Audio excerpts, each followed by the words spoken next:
Estamos hablando de lo que son las partes procesales, ¿sale? Bueno, decíamos nosotros vamos a tener al actor y al demandado, ¿no? Al actor, persona que ejercita la acción, demandado, persona que resiste la acción, ¿no? Y demandado es aquel que tiene un interés contrario al actor, ¿no? Así serían las partes procesales, aquellas que intervienen en un proceso judicial, ¿sí?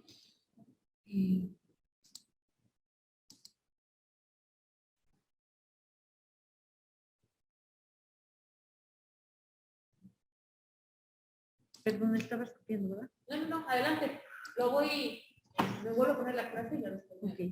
Vámonos con lo que son las partes procesales, ¿no? Acá, de acuerdo a todo tipo de materia, vamos a encontrar nosotros, nos dicen que vamos a encontrar una dualidad de partes. Esta dualidad de partes es que siempre vamos a encontrar una parte actora, una parte demandada, ¿no? La parte actora, quien ejerce la acción, la parte demandada, quien se va a defender, aquella que tiene un interés contrario, ¿no? Por lo que hace al principio de contradicción o audiencia, esto es lo que nosotros comentábamos, ¿no? Se dice, bueno, de acuerdo a lo que nos dice nuestra Constitución, nadie puede ser, no puede haber no puede haber una molestia si es que antes no ha sido llamado a juicio, ¿no? No ha sido oído, vencido en juicio, ¿no? Acá entraría lo que es el principio de contradicción o audiencia. Acá las partes deben de tener la oportunidad de poderse defender, ¿sí? De poderse defender, deben de tener la oportunidad de poder ser escuchados, de poder ofrecer sus pruebas, ¿no? Y si una vez que estos han sido escuchados, han ofrecido sus pruebas, no han acreditado, no han acreditado su acción o su excepción, entonces en este momento ya la autoridad va a poder emitir lo que es la resolución que considere conveniente, ¿no? O sea, en eso se refiere lo que es el principio de contradicción o audiencia, ¿no? El derecho que tenemos todos para acudir a la autoridad para poder ser oído y vencido, ¿no? Oído y vencido en juicio, ¿no? A eso se refiere lo que es el derecho de audiencia. Yo tengo el derecho de acudir, de ofrecer mis pruebas, de ofrecer mis alegatos para que en determinado momento la autoridad pueda pueda emitir una resolución conforme a derecho, ¿no? ¿Vale?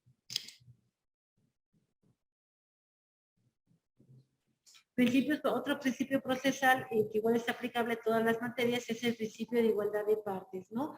Acá nos dice, regla general del derecho procesal es que el órgano judicial debe mantener una posición de neutralidad y trata a ambas partes por igual. Esto también, bueno, acá por ejemplo tenemos en materia familiar, por ejemplo, cuando promovemos lo que es el juicio de alimentos, ¿no? Cuando promovemos el juicio de alimentos, nosotros presentamos la demanda, presentamos nuestras pruebas, con esta demanda, con estas pruebas, una vez que se le emplaza la parte demandada, se le va a correr traslado de esta demanda y de estas pruebas que se ofrecieron, ¿no? Una vez que la parte demandada presenta lo que es su contestación de demanda, y las pruebas que está ofreciendo, con esas pruebas se nos va a dar vista a la parte actora para que la parte actora pueda manifestar lo que su derecho a interés convenga respecto a las pruebas que ofreció la parte demandada, ¿no? Hay también, por ejemplo, se tiene la oportunidad, la parte actora, de ofrecer otras pruebas, ¿no? Otras pruebas para poder echar abajo las probanzas que está ofreciendo la parte demandada, ¿no? Eso sería ese sería por lo que hace el principio de igualdad de partes, ¿no? Ambas partes tienen ese derecho, ¿no? Posteriormente igual. En materia administrativa sucede lo mismo, ¿no? Tenemos que, estamos hablando de materia administrativa, acá el particular puede interponer lo que es su demanda, la va a interponer contra una autoridad, en el momento en el que interpone lo que es la demanda, él va a ofrecer pruebas. Con esta demanda y con estas pruebas le va a correr traslado a la parte demandada. La parte demandada va a dar contestación a su demanda y va a ofrecer pruebas. Con esta contestación y con estas pruebas, la autoridad le va a correr traslado a la parte actora, que sería el particular, para que él pueda, si considera necesario, ampliar sus conceptos de impugnación y ofrecer de nueva cuenta pruebas, ¿sí? Una vez que la parte actora vuelve a hacer, bueno, podríamos mencionar que mencione nuevos conceptos de violación. Con estos nuevos conceptos de violación y con estas pruebas se le va a correr traslado a la parte demandada para que ella de nueva cuenta pueda dar contestación a estos nuevos conceptos de impugnación, ¿no? Y ya está ahí, entonces ya va a seguir el juicio, pues su trámite correspondiente, ¿no? De ahí tendríamos lo que sería el desahogo de la prueba, sería lo que son los alegatos y se emitiría la sentencia, ¿no? Y cuando hablamos de un asunto, de un juicio administrativo, ¿no? Un juicio contencioso administrativo, ¿no? O sea, igual también tienen la misma igualdad, ¿no? Uno presenta pruebas, uno presenta la demanda, presenta pruebas, el otro puede contestar y ofrecer pruebas, ¿no? En ese momento se le corre traslado a la parte actora, ella puede de nuevo ampliar sus conceptos de impugnación y ofrecer de nueva cuenta pruebas, ¿no? Y a la otra se le va a volver a correr traslado con esos nuevos conceptos de impugnación y con esas pruebas para que pueda a su vez dar la contestación correspondiente, ¿no? Estamos en igualdad de partes, ¿sí? Acá, ¿qué podría pasar? Bueno, también acá, ¿no? Si a lo mejor ahí se ve que hay una parcialidad del juzgador hacia alguna de las partes, pues la otra parte puede solicitar la recusación con causa, ¿no? Porque, bueno, ya no hay imparcialidad, ¿no? Ya al haber una parcialidad, pues la sentencia se va a inclinar hacia uno de los lados, ¿no? Ahí sí podríamos igual solicitar lo que es la recusación. Las partes en el juicio de amparo vamos a encontrar nosotros el quejoso. Ese va a ser el principal. ¿Quién es el quejoso? Pues es aquel que es titular de un derecho subjetivo o de un interés legítimo individual o colectivo, siempre que alega que la norma, el acto o omisión reclamado violan los derechos previstos en la ley de amparo, ¿no? ¿Quién es el quejoso? Bueno, vamos a tener el quejoso, va a ser entonces la persona que es titular de un derecho subjetivo, ¿no? O de un interés legítimo individual o colectivo. Es aquel que está sufriendo la violación a su derecho humano, ¿no? Decíamos nosotros, de acuerdo a lo que nos dice ahora la nueva ley de amparo, tenemos que también el amparo lo podemos presentar contra actos de autoridad o contra omisiones de autoridad, ¿no? También contra particulares, pero este particular esté llevando a cabo actos de autoridad, ¿no? Es decir, que este particular, él se esté ostentando como una autoridad, pero esta forma en la que él se ostenta, pues tiene un fundamento en alguna norma, en alguna ley.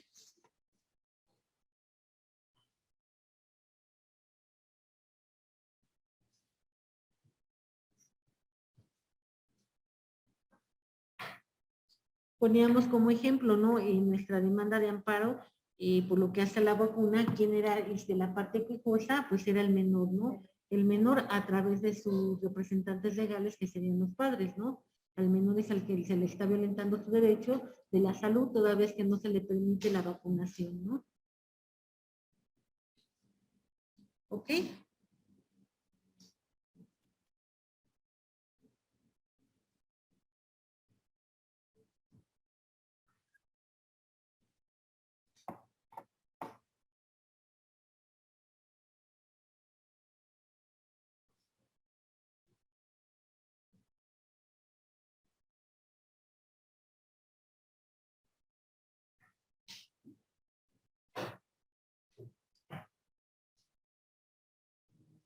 A ver, un ejemplo. Son dos vecinos. Uno de los vecinos son dos vecinos, este vecino, ¿cómo podríamos poner? Bueno, son dos vecinos que están así enfrente, ¿no? Este vecino ya tiene su construcción, lo que lo divide es la calle.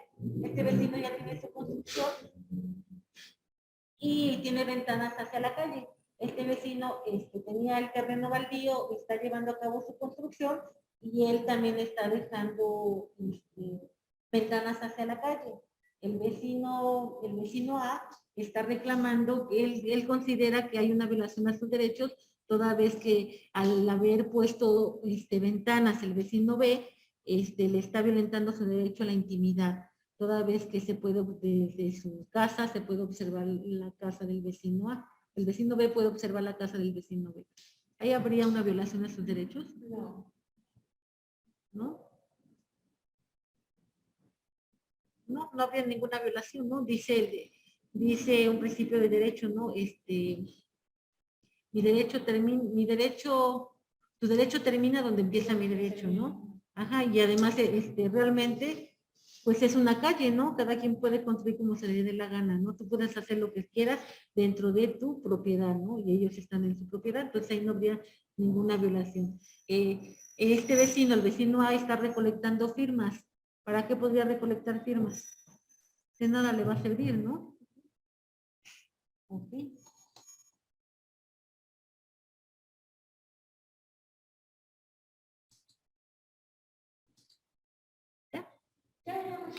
Vámonos, autoridad responsable. Dice, tiene la legitimación pasiva en el juicio de amparo. Es la entidad de gobierno señalada como emisora del acto de autoridad violatorio de derechos constitucionales, ¿no? Nos vamos a lo que nos dice la ley de amparo y nos dice la autoridad responsable, teniendo el carácter con independencia de su naturaleza formal, la que dicta, la que ordena, la que ejecuta o trata de ejecutar el acto que crea, modifica o extingue situaciones jurídicas en forma unilateral y obligatoria. O omita el acto que de realizarse crearía, modificaría o extinguiría dichas situaciones jurídicas. Acá, ¿cuál podríamos poner un acto de omisión de la autoridad? ¿Cuál podría ser? Ajá. Que no conteste en tipo forma el informe justificado. Ok, pero bueno, ahí ya sería, bueno, acá ya estaríamos hablando del amparo y en el amparo, si pasa eso, se le sancionaría, ¿no? Habría una multa, ¿no? Ajá, pero acá tú como particular vas a interponer tu juicio de amparo, pero es por un acto omisivo. ¿Cuál podría ser?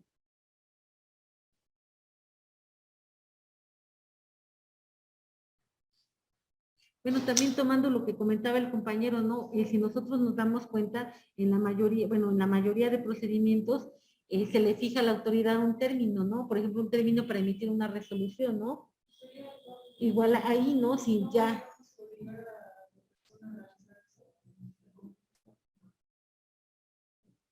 No, sería la autoridad en tal caso, ¿no? O sea, hay, por ejemplo, en materia administrativa, en materia de responsabilidades, hay un plazo.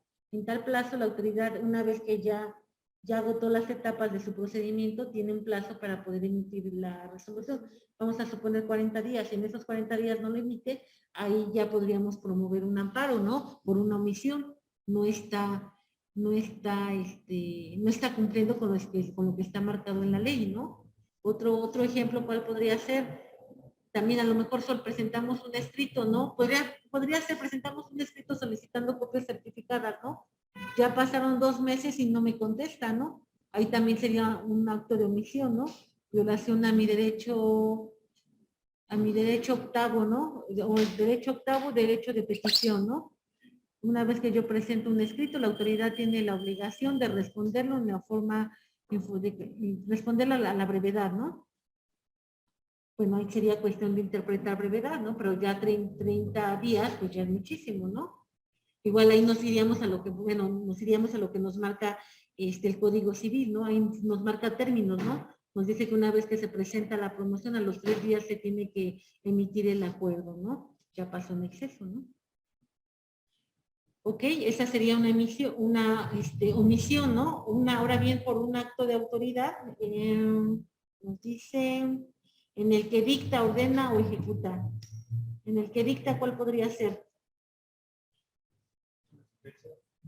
Una sentencia, ¿no? Con eso va a modificarse, ¿no? En el que se ordena.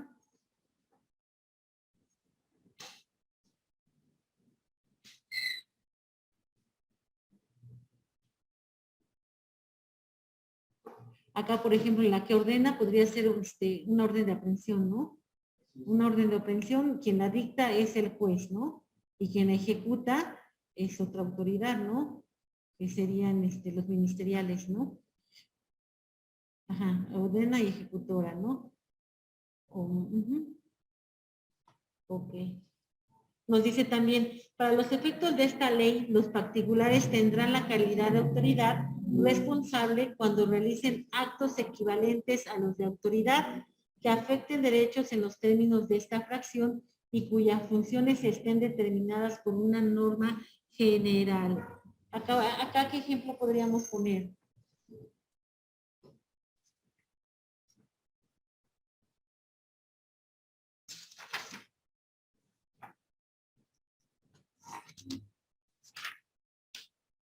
Dice, los particulares tendrán la calidad de autoridad responsable cuando realicen actos equivalentes a los de autoridad que afecten derechos en los términos de esta fracción y cuyas funciones estén determinadas por una norma general. Aquí no son autoridades, porque una autoridad es la que dicta. Para que podamos considerar que esa autoridad se necesita que lleve a cabo lo siguiente, que dicte, ordene o ejecute, o trate de ejecutar. Esa sería autoridad. Ahora, contra ellos, bueno, no nos queda claro, ¿no? Podemos presentar lo que es nuestro juicio de amparo. Pero nos dice que también los particulares tendrán la calidad de autoridad responsable cuando realicen actos equivalentes a los de autoridad que afecten derechos en los términos de esta fracción y cuyas funciones estén determinadas por una norma general. Dice, que afecten derechos. ¿Cómo pueden afectarnos nuestros derechos? Ya sea pues que entraran a tu casa sin una orden de cateo, nada más entraran en condiciones que te van a embargar y ya. Pero ahí, ¿cuál sería su fundamento para poder llevar a cabo eso? Que les debes, por ejemplo, en una que hayas firmado algo, no sé, algún pagaré y llega nada más sin orden, sin nada, a decirte, como me debes, me voy a llevar esto de tu casa. No, porque ahí los podríamos acusar incluso de que se están metiendo en propiedad ajena, ¿no? Ahí ellos cometerían un delito, ¿no? No, Pati, necesita que esta persona, este particular, tenga lo que él está realizando, se pueda fundamentar en alguna ley. Puede ser agua del pueblo, que tiene la tarea de buscar agua y que en algún momento. Pero ella es una concesión, ¿no? Pero si es particular, no pertenece al gobierno.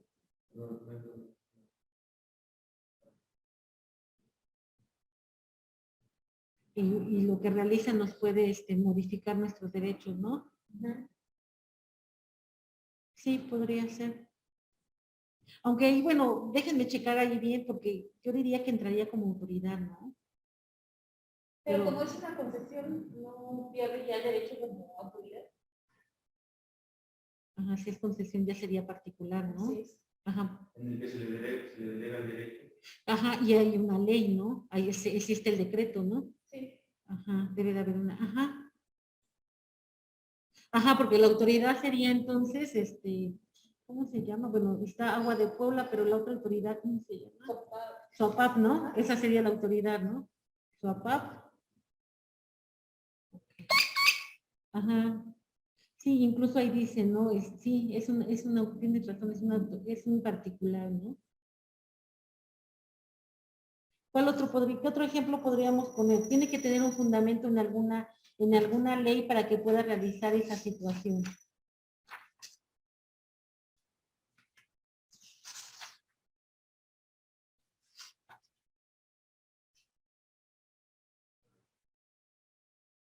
La retención de salarios por falta de pensión alimenticia.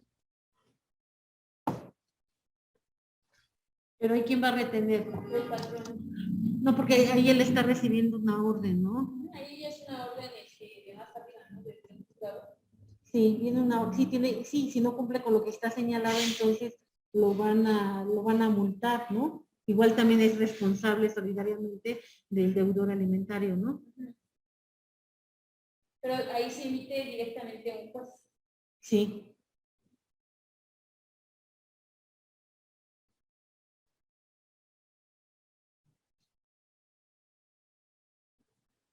Acá podría ser igual, a ver, se me ocurre en una escuela, ¿no? En una escuela, en una escuela a lo mejor el director, no el director, el director tiene, él es la máxima autoridad en la escuela, ¿no? Y a lo mejor, ¿qué será? ¿Qué te podría violentar? Bueno, que tú hayas cubierto ya los pagos que corresponden a lo que son los derechos para despedirte, lo que son tu certificado, ¿no? Y que no te lo quiera dar, ahí habría una violación a derechos, ¿no? Es una autoridad, él tiene su fundamento, es una, bueno, sería un particular porque no sería autoridad, ¿no? Es autoridad en la escuela, pero es un particular, ¿no? Es un particular, su fundamento lo tendría en lo que es, pues bueno, la ley de educación, toda vez que hablaríamos bueno, iríamos bajando, ¿no? Iríamos bajando y aparte, esa sería la facultad. Me está violentando mi derecho a obtener mi documentación correcta. Yo ya hice todos los pagos respectivos y él se está comportando como autoridad. Su fundamento lo encontramos en lo que es la ley de educación, también podríamos encontrarlo, y también a lo mejor en lo que es la normatividad interna de la universidad, ¿no? O a lo mejor no me permite ingresar a la escuela porque no he hecho mis pagos, ¿no? Ok.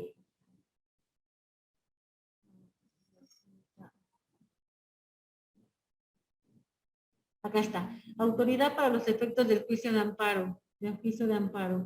Las notas que distinguen a una autoridad para efectos del juicio de amparo son las siguientes. La existencia de un ente de derecho que establezca una relación de supra a subordinado. Él está arriba, yo estoy abajo, ¿no? Que esa relación tenga su nacimiento en la ley, lo que lo dota al ente de una facultad administrativa cuyo ejercicio es irrenunciable, hacer pública la fuente de esa potestad, que con motivo de esa relación emita actos unilaterales a través de los cuales crea, modifica o extingue por sí o ante situaciones jurídicas que afectan la esfera legal del particular. Y que para emitir esos actos no requiera acudir a los órganos judiciales ni precise del consenso de la voluntad del afectado. Ok, sí, al final es. Acá tenemos otros, miren. Tenemos actos de particulares para considerarlos equivalentes a los de la autoridad conforme al artículo 5, fracción segunda, segundo párrafo de la ley de amparo. Deben de reunir las características de unilateralidad, imperio y coercitividad, además de derivar de una relación de suprasubordinación. Los particulares tendrán la calidad de autoridad responsable cuando realicen actos equivalentes a los de la autoridad, los que se conceptualizan por la propia porción normativa, como aquellos mediante los cuales se crean, modifican o extinguen situaciones jurídicas de forma unilateral y obligatoria, siempre que las funciones del particular equiparado a autoridad responsable estén determinadas por una norma general. De ahí que para considerar que el acto realizado por un particular equivale al de una autoridad y por ende es reclamable mediante el juicio constitucional, es necesario que sea unilateral y que esté revestido de imperio y coercitividad, lo que implica que sea ajeno al ámbito privado o particular contractual. ¿Ok?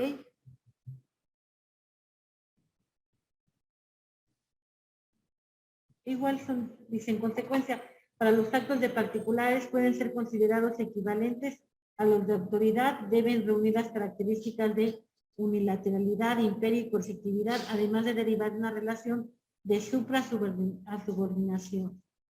Por exclusión, la realización de actos entre particulares en un plano de igualdad que no implique en una relación de los términos apuntados impide que pueda atribuirse a cualquiera de ellos el carácter de autoridad responsable. Ajá. Sí, pues tiene que ser muy similar al de la autoridad, ¿no? Igual tiene que estar fundamentado, ¿no? ¿De dónde le viene esa autoridad con la que se ostenta, ¿no? Ok. Vámonos con otra parte. En el juicio de amparo tenemos el tercero interesado. Decíamos que es muy fácil de ubicarlo, ¿no? Es aquel que va a tener un interés contrario al quejoso, ¿no? Es aquel que se haya sido beneficiado en el juicio de origen, ¿no? Decíamos, ¿no? Si vamos a promover un amparo, el amparo que promovieron, por ejemplo, en el juicio laboral que mencionaba Patti, pues vamos a tener que, acá cómo está la situación. Tenemos que la escuela que es la parte demandada promueve el amparo, ¿no? Eres el quejoso, ¿sí? La autoridad responsable, ¿quién es? La autoridad responsable viene a ser la Junta, ¿no? Porque ella es la que emitió la resolución a la liquidación de sentencia. ¿Y quién va a ser el tercero perjudicado? Patti sería el tercero perjudicado porque a ella le beneficia lo que es la resolución de la liquidación de sentencia del juicio laboral. Ajá. Si nos vamos, por ejemplo, a lo que es en un juicio de alimentos, tenemos el quejoso va a ser al que el deudor alimentario, ¿no? Va a ser el papá, ¿no? El que el que tiene que dar la pensión alimenticia, ¿no? La autoridad, bueno, pero acá estaríamos hablando, es un amparo directo, estaríamos hablando de lo que es yéndonos a lo que es el principio de definitividad, estaríamos en apelación, ¿no? Entonces tendríamos la autoridad responsable, ¿quién sería? La sala, ¿no? La sala, ¿no? ¿Y quién sería el tercero perjudicado? La mamá, ahí sería la mamá o el hijo. La mamá, ajá. Sería el hijo, pero representado a través de la mamá, ¿no?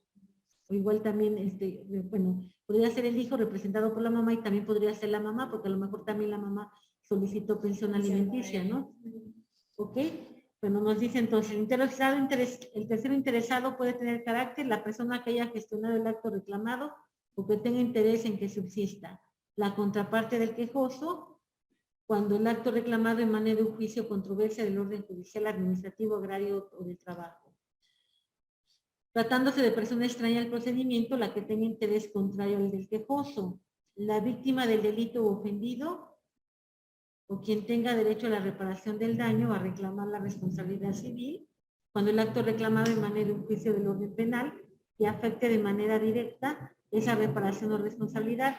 El indiciado procesado, cuando el acto reclamado sea el no ejercicio o desistimiento de la acción. El Ministerio Público que haya intervenido en el procedimiento penal, del cual derive el acto reclamado, siempre y cuando no tenga el carácter de autoridad responsable, ¿no? Bueno, ya nos queda un poquito más claro. El Ministerio Público.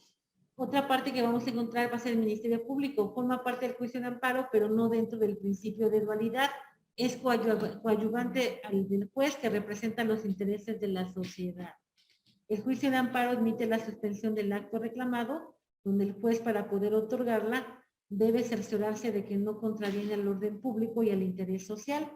En las sentencias definitivas se debe cuidar de que no contravengan el orden público para no privilegiar el interés particular por encima del interés general, ¿no? La función del MP es la de pronunciarse respecto al orden público y al interés social, y es obligación del juez oírlo previo a emitir sus determinaciones, ¿no? Bueno, acá, por ejemplo,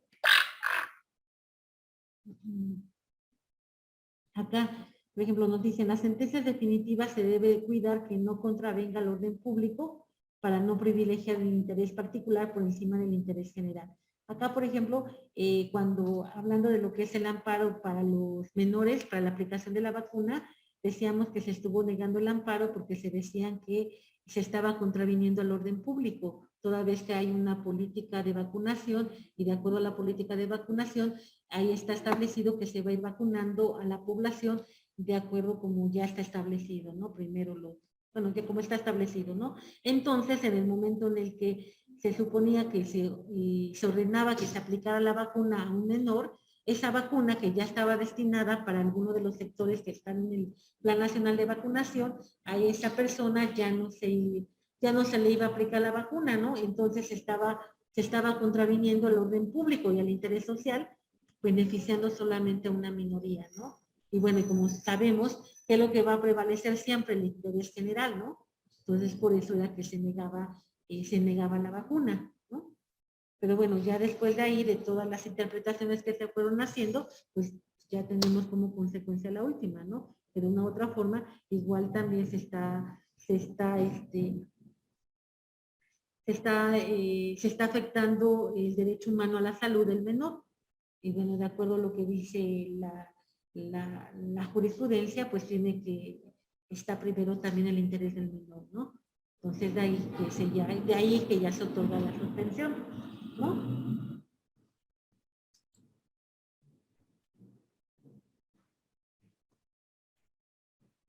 El fiscal general de la República es el superior jerárquico de los agentes del Ministerio Público.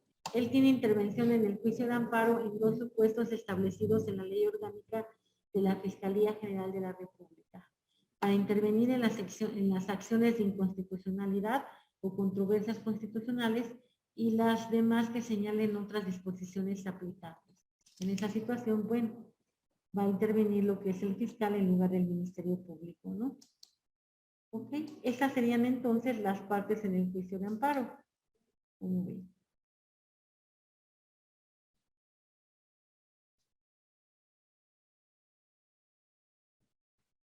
Acá, por ejemplo, el Ministerio Público, si hablamos del Ministerio Público en un juicio penal, el Ministerio Público tiene que intervenir porque él tiene que proteger los derechos de la sociedad, ¿no? En esta situación serían los de la víctima.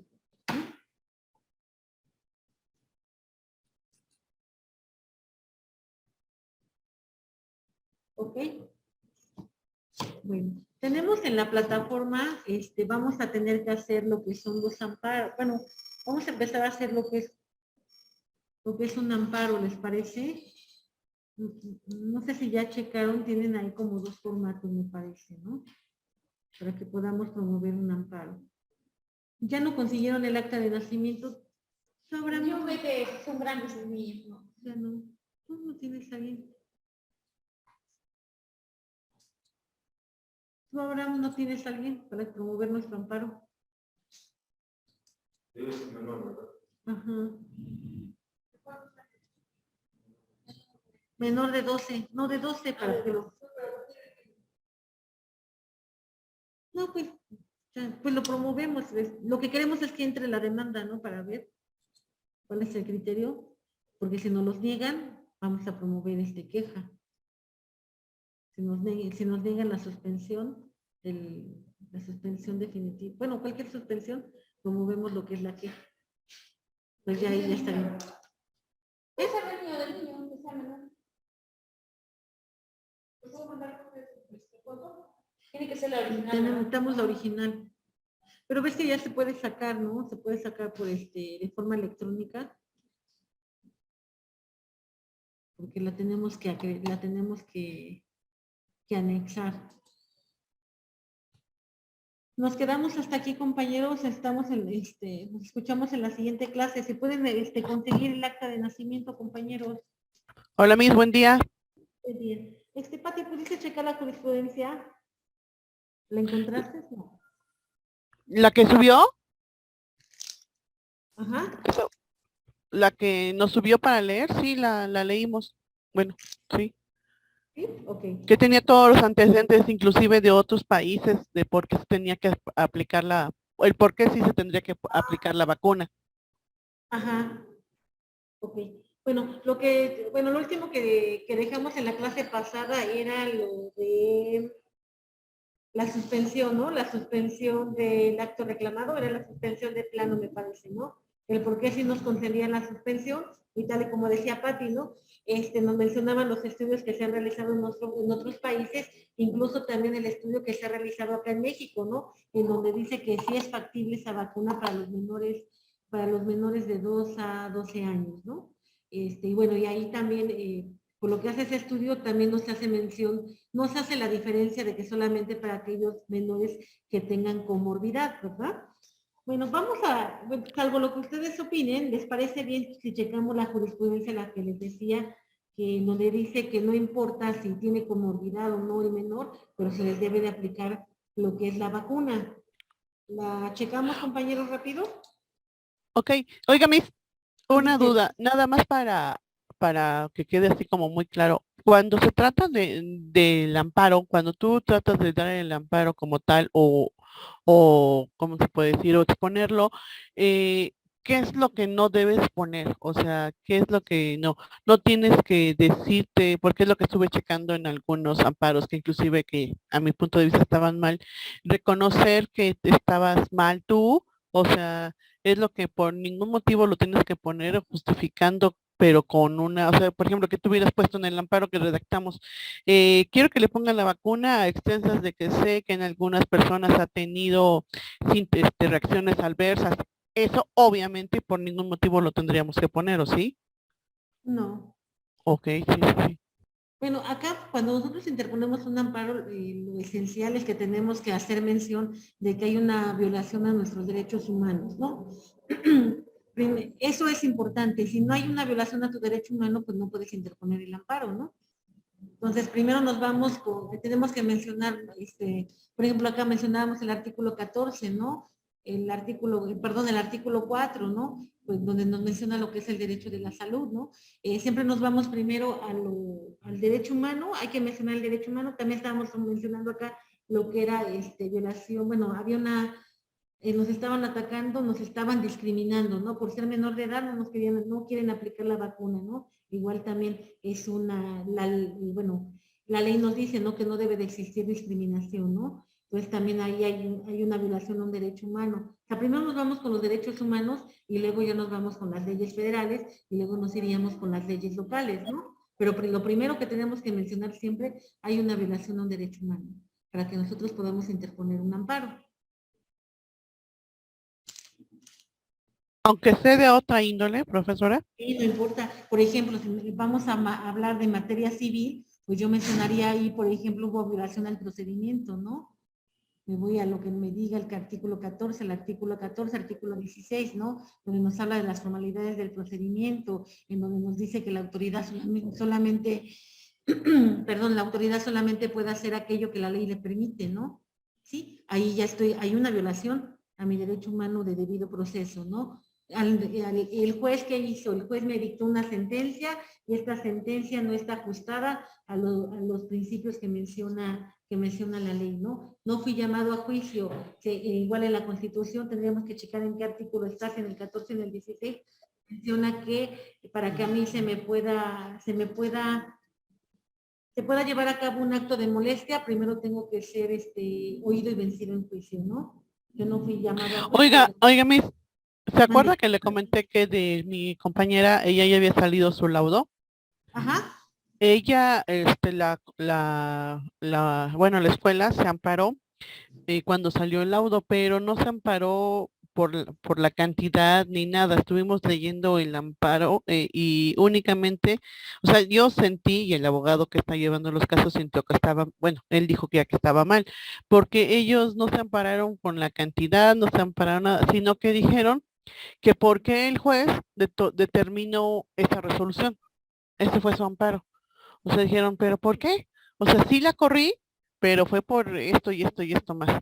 Entonces el abogado nos explicó que no tendría que haber sido así su amparo. Su amparo tuvo que haber sido referente al monto nada más, porque eso que fue la determinación, más no el proceso que ya habían perdido pues en sus dos primeras instancias, que no, ellos tuvieron que haber declarado ante el juez que le ha demostrado las pruebas de por qué la habían corrido, que no fue un despido injustificado.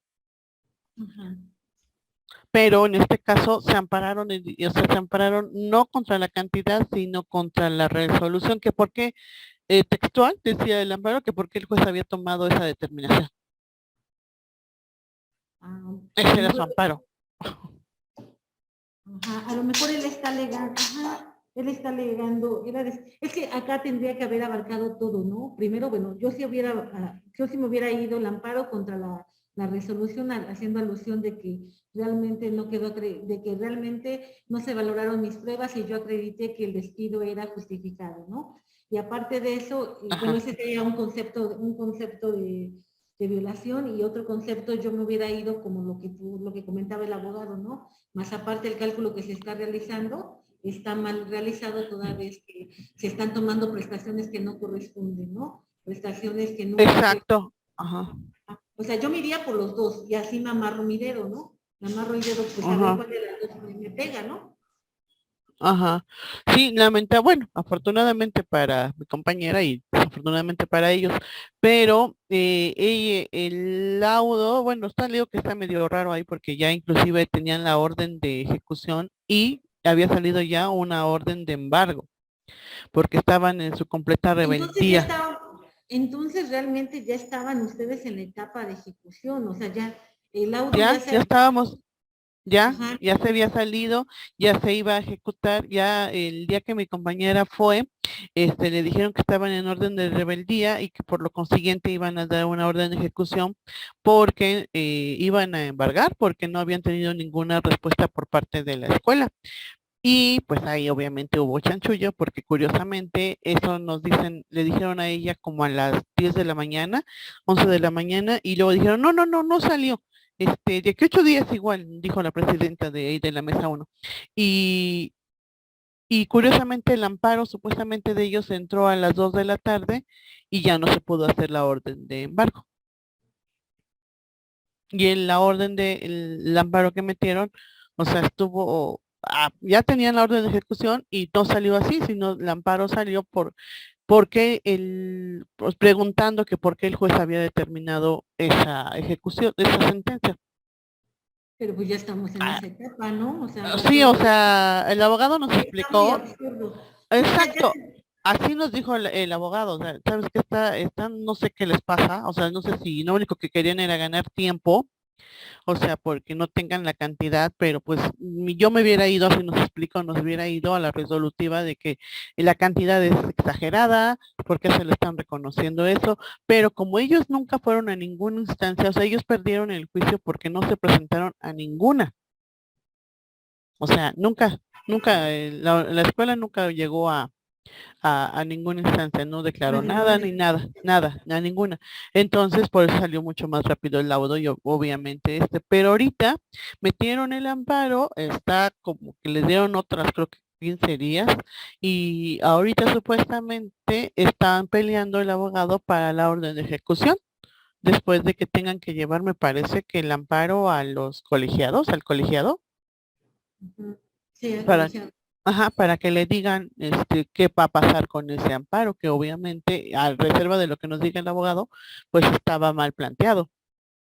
Sí, es que yo entendía, bueno, no te había entendido, yo entendía que había salido la sentencia y habían interpuesto el amparo contra la sentencia, pero no, fue la sentencia, no interpone nada y vamos a la siguiente etapa, la etapa de la ejecución.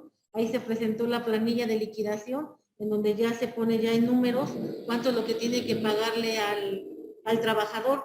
Y esa planilla bueno, se corre traslado a la parte demandada para que manifieste lo que a su derecho e interés convenga y posteriormente ya se dicta una resolución y sobre esa resolución es sobre la que interpusieron el amparo, ¿no? Pero sí tiene razón tu abogado, ya no era la sentencia, ya era sobre la liquidación, sobre los números. Exacto, porque ella ya firmó la orden de pago, ya lo tienen ahí, o sea, ya todo como que ya era la última etapa y se ampararon no contra la cantidad, no contra el monto, sino contra, ¿por qué el juez dijo eso? Sí, sí la corrí, pero fue por los motivos que yo expongo en este momento, porque ni tan siquiera lo mencionaron. Los motivos que yo expuse en tal fecha con los documentos de que ella no ganaba eso, o sea, no sé, ¿no? Conforme nos había usted explicado. Pero ahorita yo dije, o sea, y en verdad, o sea, sí se puede caer el amparo porque lo planteaste en una manera errónea o en este caso nada más porque ellos lo quieren, ya tenían como que la finta de que lo perdieron. Es que sabes que también No más que quieren ganar tiempo nada más. y para justificar su trabajo. Eso fue lo que yo le comenté a mi compañera, que igual y nada más querían justificar que metieron el amparo, pero pues no lo aceptó el juez, ¿no? Es que sí, sabes que van a agotar todos los medios que tengan para justificar su trabajo y también para no caer en responsabilidad de abogados patronos, ¿no? Porque Sí, si la escuela nunca, si este cuate que era el abogado nunca compareció a las audiencias, pues igual la escuela lo podría denunciar, ¿no? Por mala práctica. exacto. A mí me tocó, cuando yo fui a dar mi testimonio, a mí me tocó escuchar a los abogados decir, no, se perdió porque pues la primera se nos pasó la hora Ya cuando llegamos, pues eran 2 horas tarde. Y a la segunda instancia, pues, o sea, no, Perenganita no anotó la fecha y pues ya la verdad se me pasó. Y yo dije, o sea, estás reconociendo que lo perdieron por tu culpa y que ni tan siquiera, o sea, yo dije, después de esto, ¿qué vas a hacer? Y resulta que meten este amparo que, o sea, dije, yo no sé todavía mucho, pero ¿cómo voy a decir?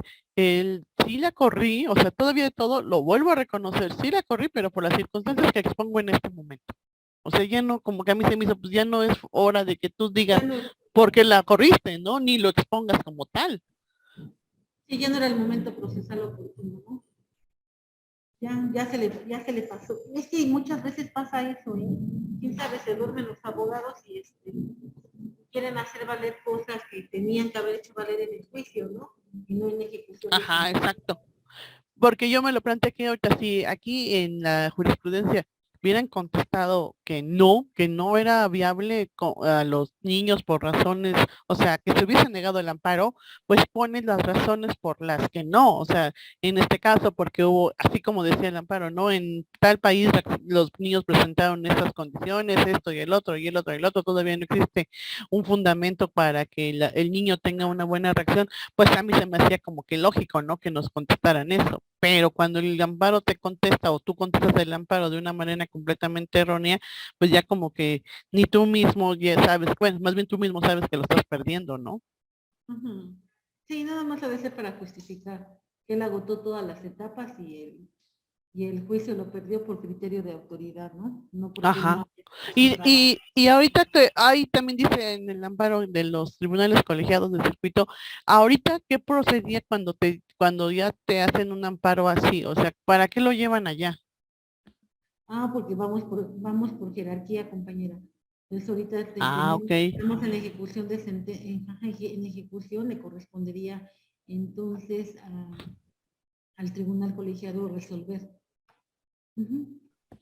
Sí, vamos Ah, por, y ahí tengo que ir yo o el abogado. no, pues bueno, vas a comparecer, pero por escrito.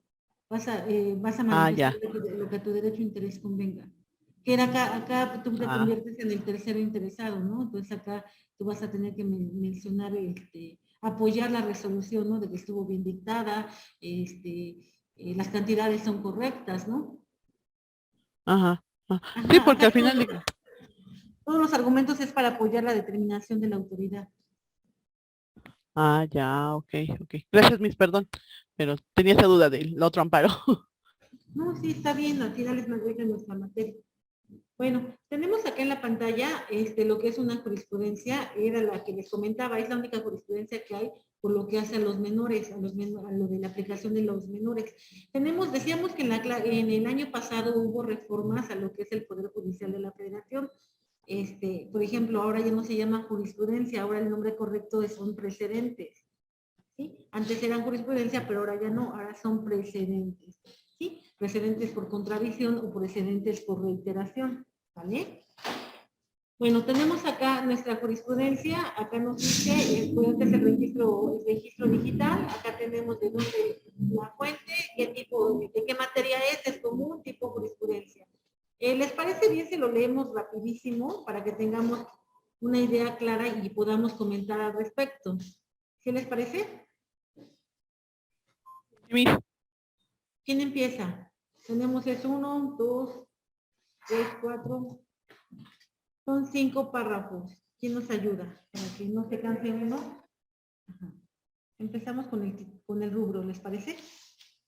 Dice, suspensión del juicio y de pleno en el juicio de amparo. Procede concederlo contra la emisión de aplicar la vacuna contra el virus SARS-CoV-2 para la prevención de la COVID-19 a los menores que confirman el grupo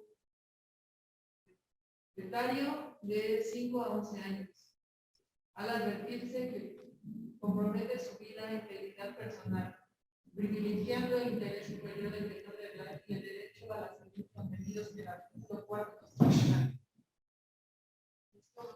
Sí, compañero. Hechos. Los menores quejosos pertenecientes al grupo etario de 5 a 11 años de edad reclamaron en amparo la opción de las autoridades de salud del Estado mexicano aplicar la vacuna contra el virus SARS-CoV-2 para la prevención del COVID-19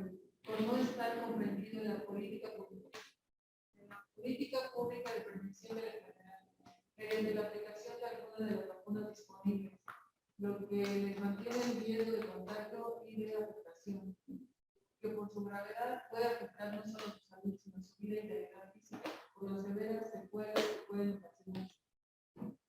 Las autoridades sanitarias se han negado a aplicar a los menores de esa edad las vacunas, señalando que no les resulta necesario, en tanto que el virus indicado no les afecta. Y se trata de un producto aprobado por ellas para rango de edad. La experiencia ha mostrado que es ascendente la tendencia de incremento de afección a los integrantes de ese sector de la población, y se han registrado numerosos casos de deceso. El estudio realizado por uno de los laboratorios productores de la vacuna para prevenir el COVID-19 ha demostrado que se trata de una medida segura y eficaz para los menores de edad de 5 a 12 años en una dosificación diferenciada de la prevista para el resto de la población. Criterio jurídico. Este tribunal colector de determina que procede considerar la suspensión de juicio y declara contra la función de vacunar contra el virus SARS-CoV-2 para prevenir la COVID-19 a los que consumen. Pues la decisión de no hacerlo compromete gravemente su vida, salud e integridad personal, siendo que, en observancia del mandato constitucional de proteger y completar los derechos fundamentales de los menores de edad en el más alto grado posible, la autoridad sanitaria está obligada a su aplicación.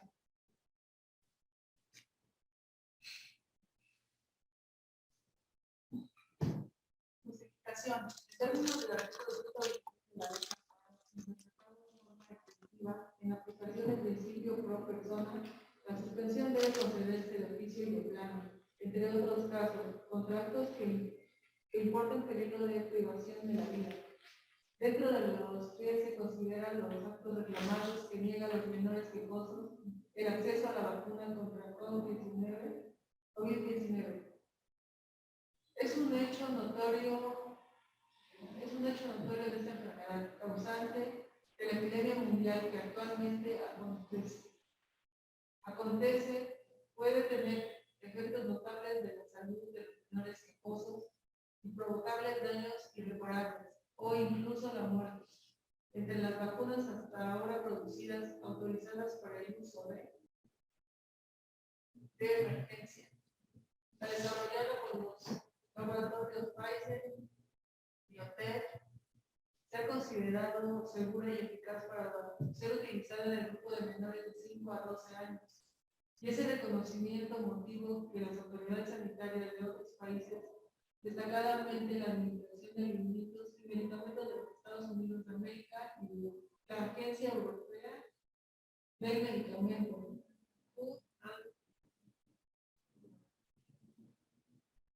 Y la agencia española. Sí. Sí.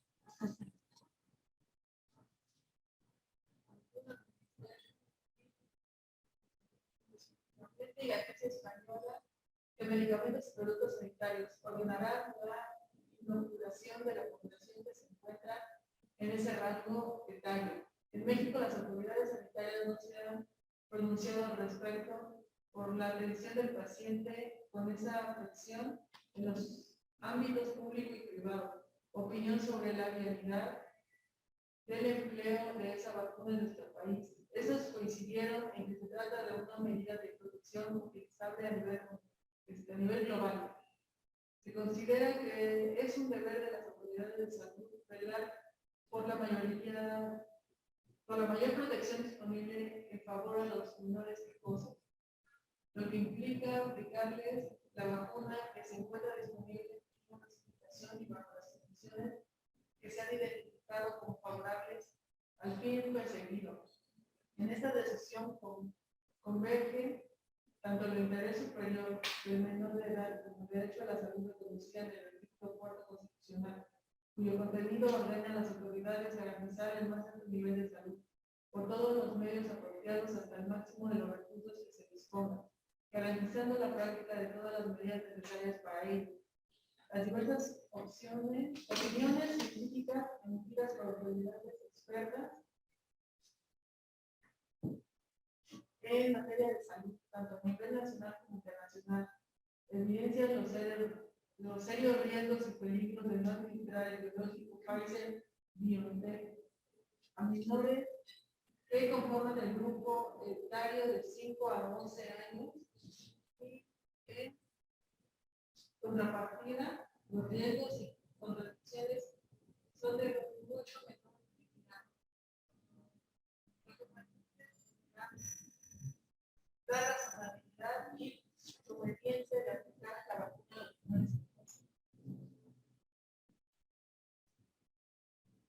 Es decir, la evaluación ponderada de cada daño visibles y riesgos conduce a considerar preferible aplicar la vacuna y no negarla, acorde con los solicitados por los padres en pleno ejercicio de riesgo de autonomía. Como responsable de la salud e integridad de sus menores hijos, de ahí que se considera oportuna la medida cautelar de oficio y de plano después, de lo contrario, inmediatamente se presentaría para dada que su petición se funda en la condición de peligro grave que implica no recibir el esquema de vacunación anticovid, por el cual se surte uno de los supuestos previstos en el artículo 126, en armonía con los versos preceptos 15 y 147 párrafo 1 de la ley de amparo, al indicar que el órgano jurisdiccional tomará las medidas necesarias para evitar que se defraude el derecho de los menores, en tanto se dicte sentencia definitiva en el juicio de amparo. Okay. Gracias, compañera. Bueno, pues tenemos que con esta jurisprudencia, pues acá ya nos dice que sí es necesario que se aplique, ¿no? Decíamos que hay algunos juzgados en donde mencionan que no se debe de otorgar la suspensión de plano. La suspensión de plano se va a otorgar cuando haya peligro de muerte, ¿no? Cuando haya peligro de privación ilegal de la libertad. En esas situaciones cuando ya ni siquiera se le da vista a la autoridad responsable, sino que la autoridad, que sería en este caso lo que es el juzgado de distrito, él ordena la suspensión, ¿no? Y la autoridad responsable o la ejecutora, bueno, ellos van a tener que acatar esa determinación. Cosa que no pasa cuando uno solicita la suspensión provisional. En ese entonces, cuando solicitamos la suspensión provisional, esta se va a tramitar por cuerda separada, es decir, se va a crear otro expedientillo. Y ahí va a haber igual una audiencia incidental, ahí también se te otorga la suspensión provisional, pero también ahí se le pregunta a la autoridad responsable, ¿no? Ella va a tener que hacer sus manifestaciones, ella iba a decir, sabes que no estoy de acuerdo, ¿no? Por lo regular, ¿no? Va a manifestar eso y después de ahí hay que igual ofrecer pruebas para que se dicte la resolución en la suspensión definitiva, ¿sí? Que es lo que nosotros pretendemos siempre, pues que se dicte una suspensión de oficio y de plano, ¿no? Que es de oficio, la autoridad la dicta porque es necesario, ¿no? Y acá y decían muchas autoridades, es que no puedes solicitar la suspensión de plano, ni la debes de otorgar tú, juez de distrito, toda vez que no estamos hablando de aquellos casos en los que haya una privación ilegal de la libertad, ¿no? Pero bueno, de acuerdo al análisis que se hace acá, que lo hace el tribunal colegiado, acá menciona, ¿no? Que sí se pone en peligro la vida del menor, ¿no? Por lo tanto, es procedente que se otorgue la suspensión de oficio y de plano. ¿Sí? ¿Cómo ven, compañeros? Miren, les voy a enseñar, bueno, salvo lo que ustedes opinen, vamos a entrar a lo que es el Consejo de la Judicatura. Les decía que ya la forma en la que nosotros podemos checar nuestro expediente, pues ya es una forma más rápida, más sencilla. Vamos a salirnos de acá para que podamos desde el inicio, ¿les parece? Bien, vamos a hacer lo siguiente. Para esto, bueno, les decía que ya es una forma más fácil de poder tramitar lo que son nuestros amparos. Miren, acá nos vamos a ir a lo que es el Consejo de la Judicatura Federal, ¿no? Lanzamos nuestra búsqueda y entramos a la página del Consejo de la Judicatura.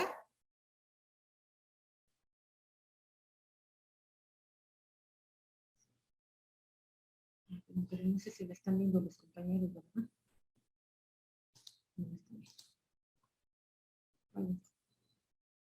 ¿Es esto, verdad? Sí. Ok. Entramos a la página del Consejo de la Judicatura. Tenemos que en el lado derecho vamos a encontrar portal de servicios en línea. Le vamos a dar clic ahí. Para esto, bueno, ya sacamos lo que fue nuestra fiel. La fiel va a ser una clave. A través de esa clave nosotros ya podemos ingresar, vamos a poder visualizar lo que son nuestros expedientes. Acá vamos a ingresar al portal. ¿Qué es lo que queremos checar? Tribunales laborales, Centro de Justicia Penal Federal o juzgados de distrito y tribunales colegiados. Nosotros presentamos nuestro amparo, recuerda, es un amparo indirecto, es juzgado de distrito y tribunales de circuito. Le punchamos ahí. Y acá, bueno, les decía, ¿no? Hay que tramitar lo que es la clave fiel.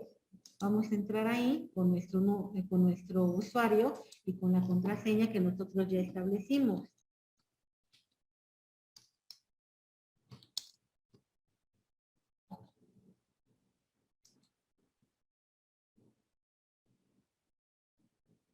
Acá, ¿con qué perfil vamos a entrar? Dice representante de persona jurídica, persona física, representante de persona jurídica pública. Podríamos entrar con persona física o representante de persona jurídica privada, ¿no? Vámonos con persona física. Y ahí vamos a irnos a consulta de expediente electrónico. Vámonos por vista global para que veamos qué expedientes podemos visualizar, ¿sale?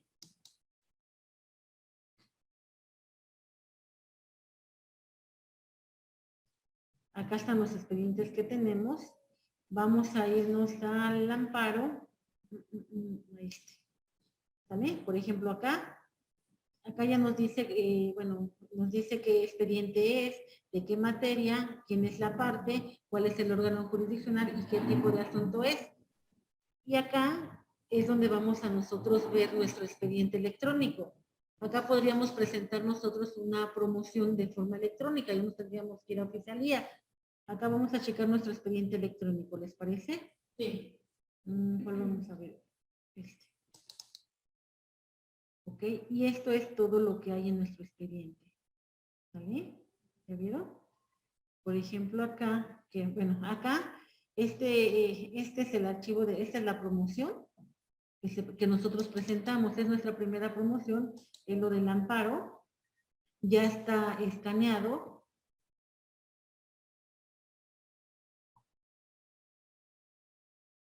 Y acá está el amparo, ¿ya vieron? Acá podríamos ir uno por uno. ¿Ok? Bueno. Esta fue la promoción, la fecha de acuerdo fue el 20, la fecha, se presentó el amparo, se presentó el 19, la fecha del acuerdo fue 20, salió la publicación pública el 21, ¿sale? Acá está el acuerdo, acá lo vamos a visualizar. Acá está el acuerdo de admisión. ¿Ya vieron? Ahí está la radicación de nuestro expediente, ¿no? ¿Qué número le corresponde? La radicación, la suspensión de plano, que decíamos que si no los otorgaron la suspensión, etcétera, ¿sale? ¿Hasta ahí estamos bien? Y acá está la constancia de notificación. Con esta ya sabemos nosotros cuándo nos notificaron. Nos notificaron el 21 de abril y fue una notificación por lista. ¿Ya vieron?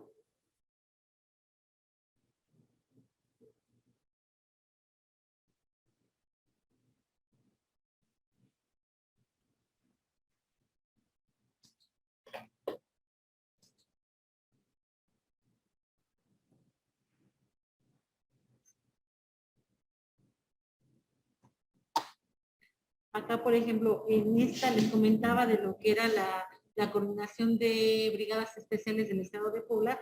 Decíamos que esa se encuentra en la Ciudad de México. Acá, por ejemplo, se fue por estafeta y está en trámite. O sea, todavía no tenemos el acuse de que ya lo hayan entregado. ¿Ya vieron? Necesitamos cuando lo entregaron para que entonces les puedan aplicar una como ya tardaron en contestar, pues les pueden aplicar una multa, ¿no? Pero yo siento que lo que está pasando es que, como se supone que llevan a vacunar a los menores, pues nada más están retardando todo, ¿no? Porque uno va y alega que se vuelva a girar el oficio y pues que no lo pueden girar hasta que no tengan la constancia de que ya recibió, la notificación, el coordinador de brigadas especiales.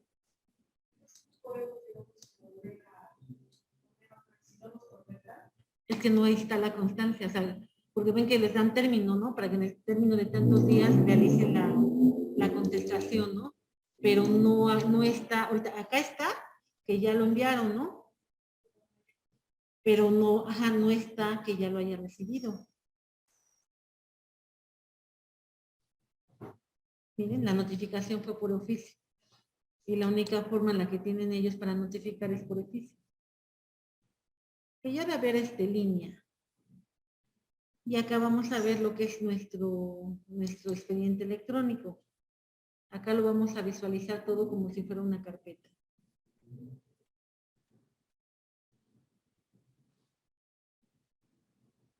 Por ejemplo, queremos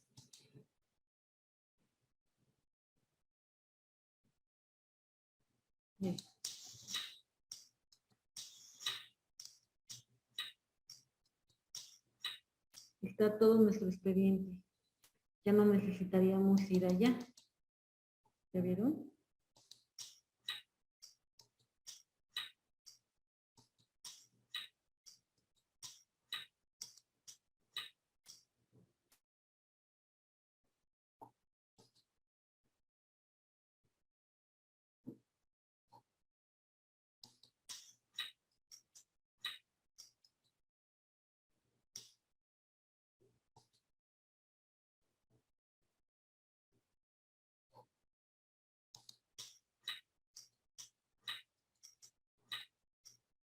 Acá, por ejemplo, ellos se otorgó la suspensión, ¿no? Y ellos se presentaron queja. Fue queja porque no están de acuerdo en que se otorgue la suspensión.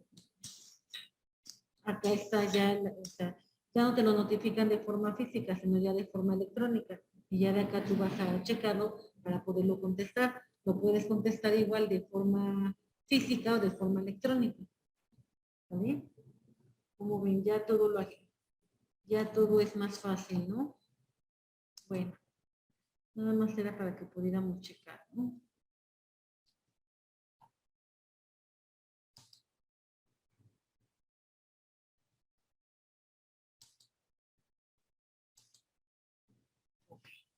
Bueno, vamos a seguir, compañeros. Estábamos hablando en la clase pasada de lo que era, lo que ya vimos, ¿no? Los principios del juicio de amparo, o nos quedamos en eso. Ok.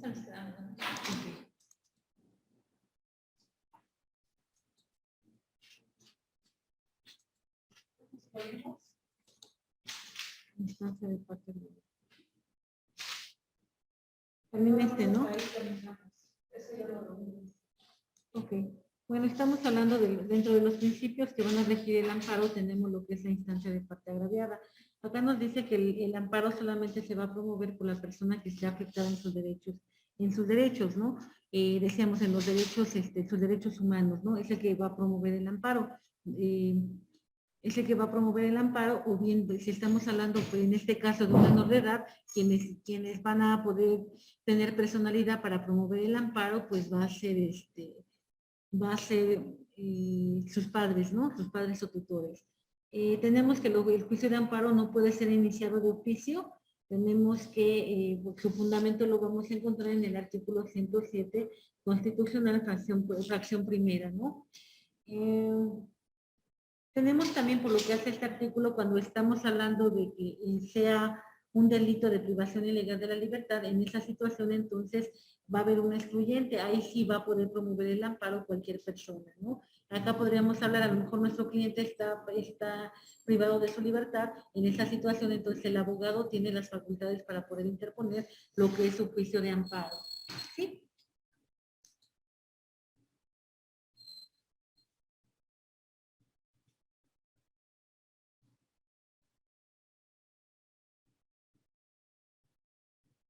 Ok.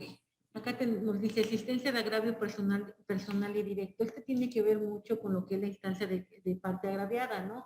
Tenemos que, por lo que hace la existencia de agravio personal y directo, para que tú puedas promover el amparo, bueno, tenemos, en primer lugar, hay que cubrir que tú eres la parte agraviada, ¿no? Esta parte agraviada también tenemos, ¿cómo vamos a poder justificar que tú eres la parte agraviada? Pues decíamos nosotros que tenemos que acreditar que tú tienes el derecho que se te está violentando, pues es un derecho que a ti te corresponde. Un ejemplo, vamos a suponer, bueno, por ejemplo, en el de la vacuna, ¿no? Acá tenemos nosotros, en primer lugar, tenemos que cubrimos lo que es el primer requisito, el primer principio lo vamos a cubrir por lo que hace la instancia de parte agraviada, toda vez que el menor, al ser menor de edad, él todavía no tiene, no puede ejercer sus derechos, ¿no?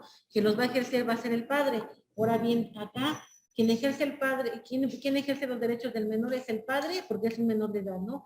La existencia del agravio personal y directo, pues acá la forma en la cual nosotros estaríamos acreditando este principio sería en el momento que nosotros solicitamos la vacuna para el menor, ¿no? Recuerdan que solicitamos la vacuna y se nos negó la vacuna porque todavía no era, no está para ese grupo de niños, ¿no? Entonces ahí tenemos que ya existe, ahí con eso estaríamos acreditando lo que es la existencia del agravio personal y directo, ¿no? Es un menor de edad, hacer un menor de edad, nos vamos con lo que nos dice el artículo 4 constitucional, en donde nos habla del derecho de la salud. Después de ahí nos vamos a lo que nos dicen los criterios jurisprudenciales, en donde se menciona que, bueno, que el Estado tiene la obligación de preservar la salud del menor, ¿no? Y esta preservación de la salud, pues también abarca que la autoridad tiene en el momento en el que dicta sus resoluciones, pues preservar la salud del menor, ¿no? En esta situación, entonces, tenemos que estaríamos acreditando lo que es la existencia de un agravio personal y directo, ¿no? El menor es titular de ese derecho porque está consagrado en el artículo 4 constitucional, ¿no? ¿Sí? Otro ejemplo, a lo mejor podríamos mencionar un agravio personal y directo, sabes que pues en el amparo que comentaba la compañera Patti, ¿no? Igual ahí hay un agravio personal y directo, porque bueno, la escuela está interponiendo su amparo porque a ella es a la que se le está sancionando, ¿no? Y ella considera que es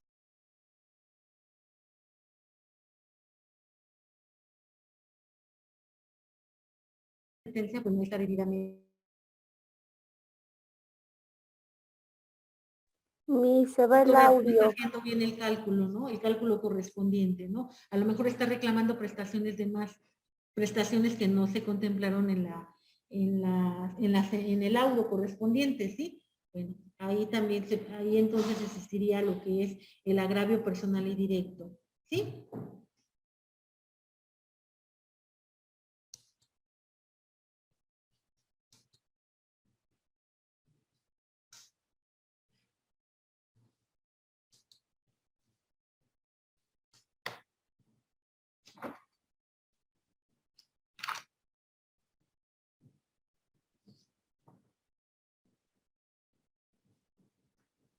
Bueno, nos vamos al...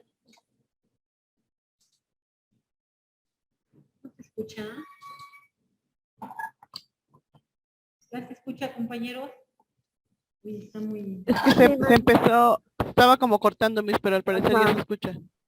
Ok, bueno, nos vamos con el siguiente. Bueno, acá tenemos una interrogante. ¿Cuál sería la diferencia entre derechos subjetivos y el interés legítimo?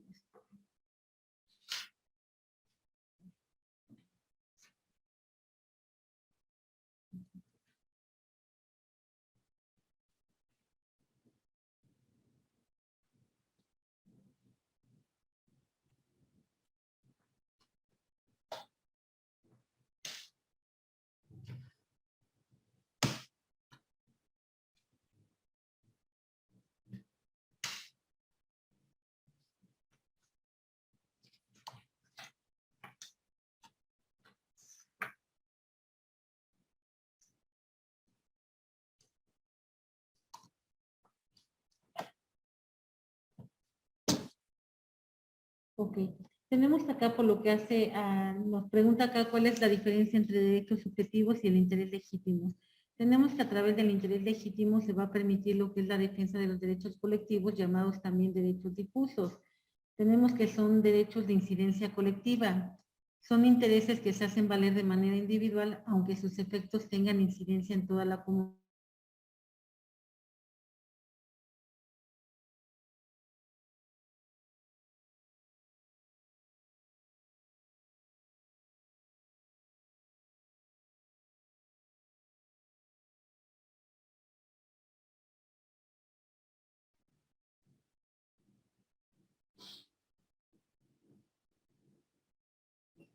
¿Ok? Entonces, ¿cuál sería la diferencia? Tenemos acá, dice, el interés legítimo permite la defensa de los derechos colectivos, también llamados derechos difusos. Son derechos de incidencia colectiva. Son intereses que pueden hacer valer de manera individual, aunque sus efectos tengan incidencia en toda la comunidad, que contrasta con los intereses puramente colectivos, los cuales solo pueden ser defendidos por una agrupación y no individualmente. ¿Cuáles podríamos mencionar que serían derechos colectivos? Como cuáles se les ocurre que puedan ser?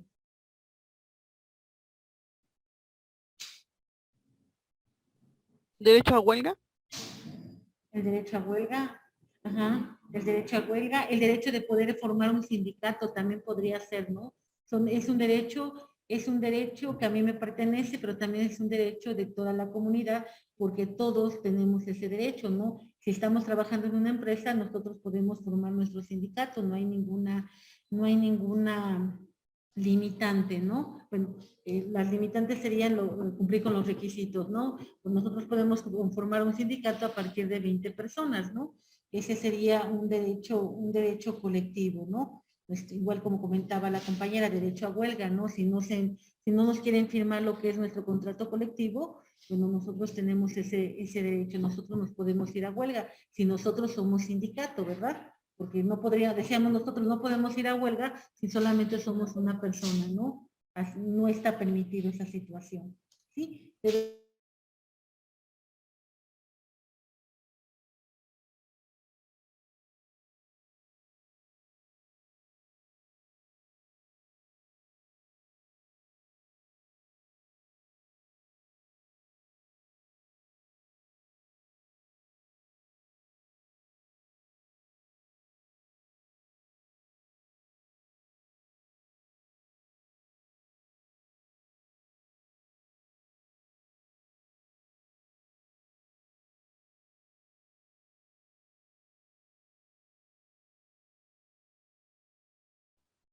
Miss, no se escucha. No se escucha, Miss.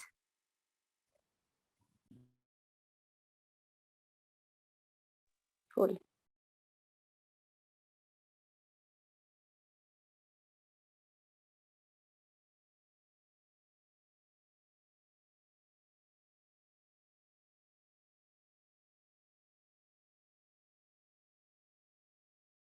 poder promover, yo voy a poder promover la apelación, ¿no? Pero en materia laboral, una vez que se dicta el laudo, yo no tengo otro recurso. También en materia mercantil, ya no hay ningún recurso. Entonces, Apelación y otro en electorales. bueno, si ya no hay otro recurso, me voy directamente al amparo. Ya no tengo, ya no tendría yo que, ahí con eso ya, bueno, no tendría yo que agotar la definitividad porque no hay otro recurso. Me voy directamente al amparo. En esta situación sería, y bueno, en materia laboral nos vamos a amparo, ¿no? Amparo directo. ¿Sí? Hay que checar, ¿no? Si hay recursos, entonces primero agotamos los recursos, si no nos van a dar. ¿Cómo podría ser la apelación? La apelación, ajá, sí. En materia mercantil está la apelación de acuerdo a los montos, ¿no? De acuerdo a montos te puedes ir a apelación, ¿no? Pero De acuerdo al tipo de empresa, estamos en un uso financiero de juicio ejecutivo mercantil. En este caso me refiero específicamente al juicio oral. Oral. Sí, si no hay medio ordinario nos vamos directamente. Y ahí, bueno, esta sería igual sería como una forma en la que nosotros podríamos ya identificar qué es lo que sigue, ¿no? No hay, nos vamos directamente. No hay otro medio. ¿Ok? Y ya con eso estaríamos, bueno, ya se estaría agotando la definitividad, ¿no? Igual si hay apelación, entonces sí, pues tengo que promover forzosamente mi apelación, ¿no? Ya si de la apelación no me sale bien, entonces ahí ya promuevo mi amparo contra la apelación. ¿Vale?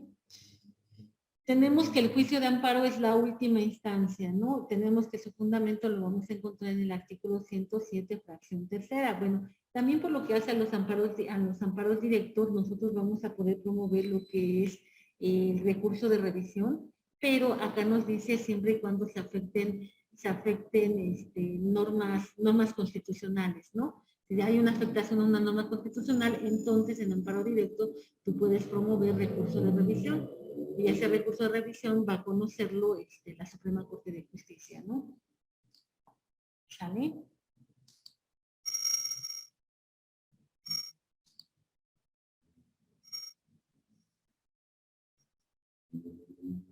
Ok. Otro principio que rige el procedimiento de amparo, vamos a tener el principio de prosecución judicial, principio que rige en las sentencias de amparo. Acá consiste en que el juicio se va a tramitar con arreglo exclusivamente a las disposiciones procesales de la ley de amparo.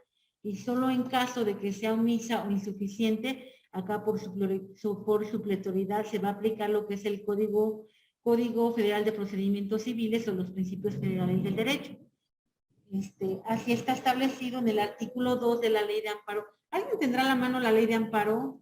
Creo que no la he subido, ¿verdad? El artículo 2 de la ley de amparo lo tendrás a la mano.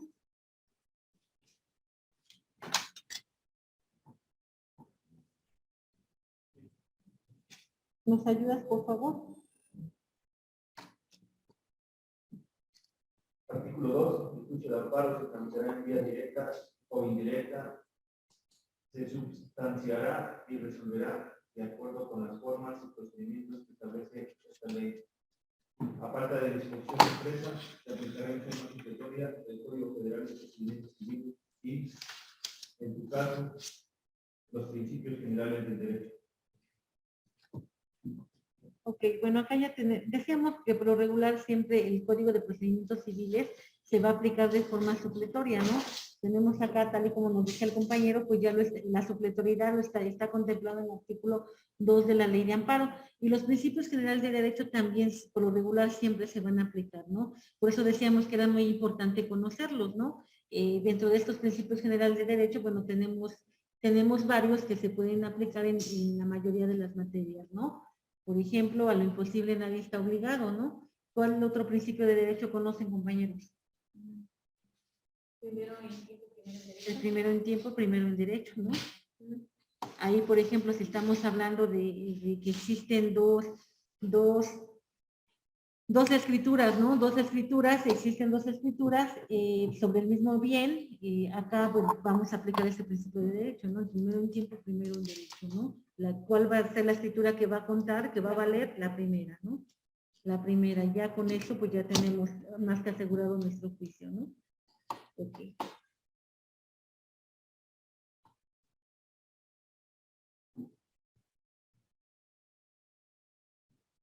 Ok, bueno, cuando nosotros hablamos de lo que es cuando nosotros hablamos de lo que es el principio de prosecución judicial, vamos a tener que en este principio son los principios que rigen lo que son las sentencias de amparo. Y acá en estos principios van a operar los siguientes, lo que es el principio de relatividad. Acá consiste en que los efectos particulares de la sentencia de amparo y el alcance que va a tener esta sentencia de amparo, pues solamente va a ser para el que haya promovido el amparo, ¿no? Podríamos, si nosotros hablamos a lo mejor ¿qué podríamos hablar? De un procedimiento administrativo, ¿no? Un procedimiento administrativo en el que nos sancionaron a 4 personas, pero solamente uno fue el que interpuso su juicio de nulidad. Ese juicio de nulidad, bueno, posteriormente lo perdió, pero ya en amparo lo ganó, pues solamente ese amparo, en ese amparo a lo mejor se menciona que este servidor público realmente no se acreditó la conducta que se le reprochaba, es decir, no había responsabilidad administrativa, ¿no?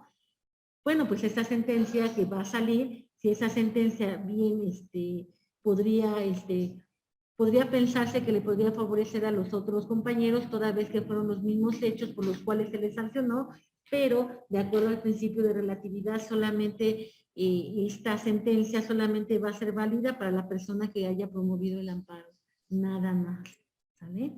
Ya los otros pues no podrían hacer alusión a esta situación. Luego tenemos lo que es el principio de estricto derecho. Aquí se trata de que el juzgador de amparo únicamente está obligado a analizar los conceptos de violación que hayan sido expuestos en la demanda de amparo, sin que deba de hacer valer ninguna consideración oficiosa que no se hubiera abordado por el quejoso al ejercer la acción de amparo. A eso se refiere el principio de estricto derecho, ¿sí? Solamente la autoridad tiene que pronunciarse de acuerdo a los conceptos de violación que haya mencionado la parte quejosa, nada más, ¿sí? Eso se refiere al principio de relatividad y de estricto derecho. Pero tenemos también el principio de suplencia de la queja deficiente. ¿En qué consiste esta suplencia de la queja deficiente? Bueno, tenemos que en determinadas materias, la ley otorga la facultad al legislador de suplir mis conceptos, ¿no?, de violación, ¿no? Si mis conceptos están mal planteados, él los puede suplir. ¿En qué materias puede ser? En materia laboral. En materia laboral existe la suplencia de la queja deficiente. ¿Por qué? Recordemos que, bueno, si nos vamos a la clasificación del derecho, tenemos nosotros que la materia laboral es una rama del derecho social. El derecho social, que es un derecho proteccionista, trata de proteger a la clase más débil. Entonces, ¿qué tenemos? Como clase más débil va a ser el trabajador. Tenemos que, si bien en este juicio laboral va a estar el trabajador y va a estar el patrón por ser el dueño de los medios de producción, él va a tener mayor poder adquisitivo, ¿verdad? Él va a poder contratar un despacho de renombre, ¿no? Cosa que no va a pasar con el trabajador. El trabajador, al contar nada más con su salario, pues él, aunque contratara a un abogado, pues no se va a comparar no se va a comparar el mismo tipo de abogado, ¿no? Bueno, así nos dice la ley, ¿verdad? Que puede ser contrario. Entonces, ¿qué es lo que pasa? Acá entonces podría ser que los conceptos de violación que haya expuesto la parte trabajadora, pues no sean los aceptados, no sean los adecuados. Entonces acá ¿qué va a pasar? Que el juzgador va a poder suplir estos conceptos de violación, porque estamos hablando que es la parte trabajadora. En esa situación sí puede suplir los conceptos de violación. Es decir, acá estaríamos hablando de la suplencia de la queja deficiente. En materia laboral sí lo permite. ¿Vale? Aunque, perdón.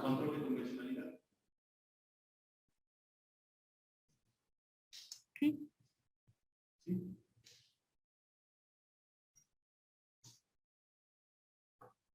Sí. Bueno, entonces tenemos acá por lo que hace a la suplencia de la queja deficiente, ¿no? Acá tenemos entonces que en materia laboral, acá se pueden suplir los conceptos de violación, ¿no? La autoridad tiene esa facultad, ¿sí? Apreciación del acto reclamado, ¿sí? Acá tenemos que por lo que hace a este principio, vamos a tener nosotros que tal y como aparezca aprobado ante la autoridad jurisdiccional, debe la autoridad valorar lo que son las pruebas, ¿no? Debe de valorar lo que son las pruebas para que de esa forma se pueda tener por acreditado lo que es el acto reclamado, ¿sí?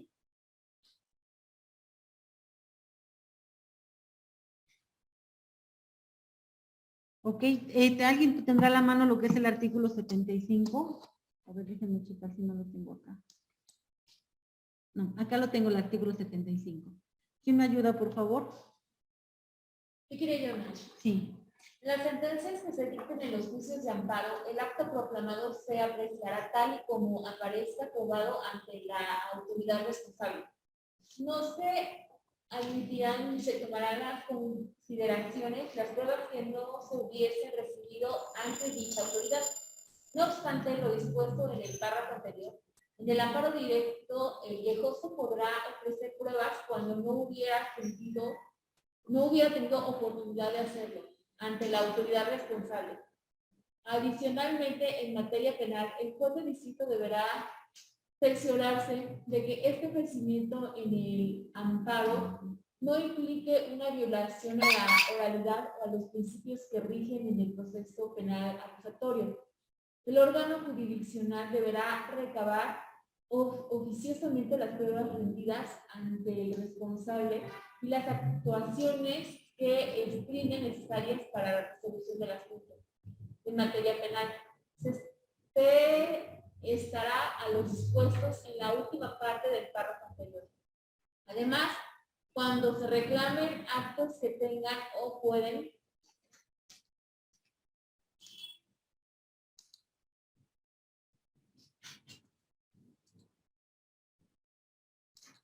Ya nos sacó de nuevo, sí, ¿verdad? sí, yo sé que-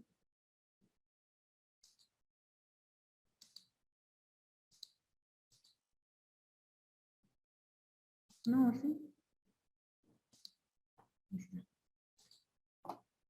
Además, cuando reclamen actos que tengan o pueden tener como consecuencia privar de la propiedad o de las posesiones y disfrute de sus tierras, aguas, pasto y montes a los ejidos o a los núcleos de población que de hecho o por derecho guardan el estado comunal, o a los ejidatarios o comuneros, deberán recabarse en oficio todas aquellas pruebas que puedan beneficiar a las entidades o individuos mencionados y acordarse las diligencias que se estimen necesarias para procesar sus derechos agrarios, así como la naturaleza y efecto de los actos reclamados. Ok, entonces por lo que hace este principio tenemos que la autoridad tiene que checar las pruebas que se hayan ofrecido en lo que es el juicio de origen, ¿no? De ahí no se van a poder admitir nuevas pruebas, solamente nuevas pruebas no se van a poder admitir. Acá estaríamos hablando, por ejemplo, en un amparo directo. Acá, ¿qué es lo que vamos nosotros a manifestar? Que no se hizo el análisis correspondiente, ¿no? Por ejemplo, tenemos en materia de responsabilidades administrativas, ahí cuando se finca, cuando se sanciona administrativamente por lo que hace una sanción económica, se tiene que hacer un estudio, ¿no? Un estudio para ver cuál es la posibilidad económica del responsable, que sería el servidor público, cuál es la responsabilidad, cuál fue el hecho que cometió, ¿no? Cuál fue la conducta que cometió, por qué se le está aplicando esa sanción, porque es una sanción económica, ¿no? En esa situación, entonces, el servidor público, en el momento que interpone el amparo, él va a alegar que no se hizo ese análisis, ¿no? Ese análisis detallado y minucioso para poder fincar esa cantidad por la que tiene que cubrirla, ¿no? Estamos hablando de una sanción económica.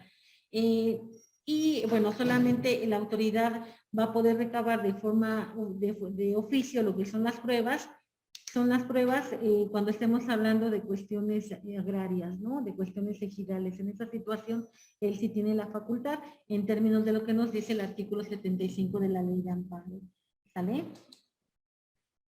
Vámonos por lo que hace la relatividad de las sentencias. Tenemos acá, bueno, acá también venimos al mismo punto, ¿no? Por lo que hace este principio de relatividad de la sentencia solamente va a favorecer a la persona que haya promovido el juicio de amparo, solamente ella, ¿sí? Decíamos, pues regresando al mismo punto, ¿no? A lo mejor sabes que acá somos nosotras tres, a las tres nos sancionaron por el mismo hecho, pero solamente promovió el amparo la compañera, ¿no? Aunque hayan sido los mismos hechos, bueno, el amparo de ella solamente le favorece a ella porque ella fue la que lo promovió, ¿no? A eso se refiere la relatividad de las sentencias. Aunque sean los mismos hechos, bueno, a mí no me va a beneficiar porque yo no promoví amparo. Y es más, a lo mejor esta fendeció mi término para promoverlo, ¿no? ¿Sí? A eso se refiere.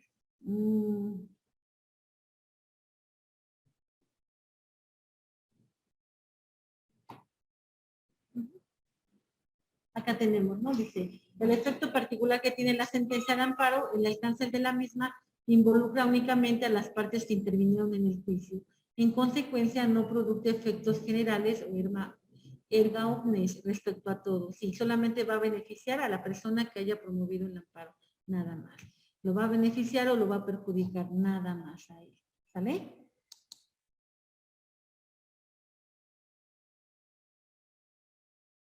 Bueno, este ya lo hemos checado, ¿no? El de estricto derecho. Al dictar las sentencias tenemos que solamente va a realizar el análisis de los conceptos de violación hecho valer por la parte agraviada, nada más, ¿no? A menos que sea materia agraria, a menos que sea materia laboral, entonces ahí sí va a haber la suplencia de la queja deficiente, ¿no? Ahí sí va a poder analizar más allá, ¿sí? Bueno, también ahí sería interesante ir checando cuáles son los nuevos criterios que van saliendo, ¿no? Porque bueno, también por lo que hace a lo del amparo de los menores, hay un criterio jurisprudencial en donde se menciona que también existe la suplencia de la queja deficiente cuando se habla de menores, de los derechos de los menores, ¿no? ¿Sale?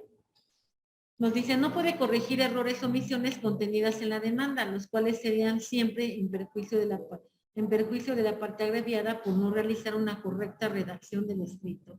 Este principio tiene vinculación con la frase, dame el hecho que yo te daré el derecho, ¿no? Acá en esta frase de dame el hecho y yo te daré el derecho, igual, ¿no? Acá, ¿qué es lo que pasa? En muchas ocasiones hay muchos abogados que no fundamentan sus escritos, ¿no? No le ponen el fundamento legal porque, bueno, haciendo alusión a esta situación, ¿no? De que dame los hechos que yo te daré el derecho, ¿no? También, por ejemplo, ahora lo que opera con los juicios orales, ¿no? Los juicios orales lo que se pretende es que la forma en la que tú interpongas tu demanda sea una forma muy ágil, muy sencilla. Ya no quiere la autoridad que tú le digas todo el fundamento, ya no quiere que le bajes jurisprudencia, sino que le digas simplemente qué consisten los hechos, ¿no?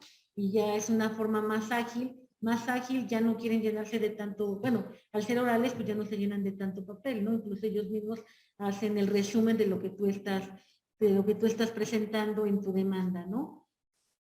Haciendo alusión a esta situación, ¿no? Dame el hecho que yo te daré el derecho, ¿no? Decían cuando se hizo la inauguración de estos juicios orales familiares, decía el presidente del tribunal, ¿no? Que ellos son, bueno, todos los jueces pues son peritos en derecho, ¿no? Entonces no tenían la necesidad de que el abogado les diga el derecho, ¿no? Porque ellos se lo saben, ¿no? Y luego es la materia en la cual se andan desenvolviendo, entonces lo único que quieren son los hechos, que todo sea de una forma muy fácil, una forma muy digerible para que así entonces las resoluciones salieran rápidas, ¿no? Esa es la finalidad por los nuevos juicios orales familiares, ¿no? Entonces, igual acá con lo del estricto derecho, pues tenemos esa situación, ¿no? Solamente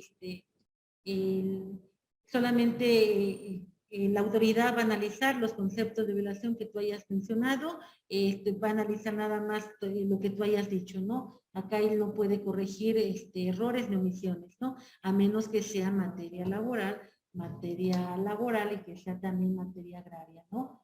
En esa situación sí puede operar lo que es la suplencia de la queja, ¿no?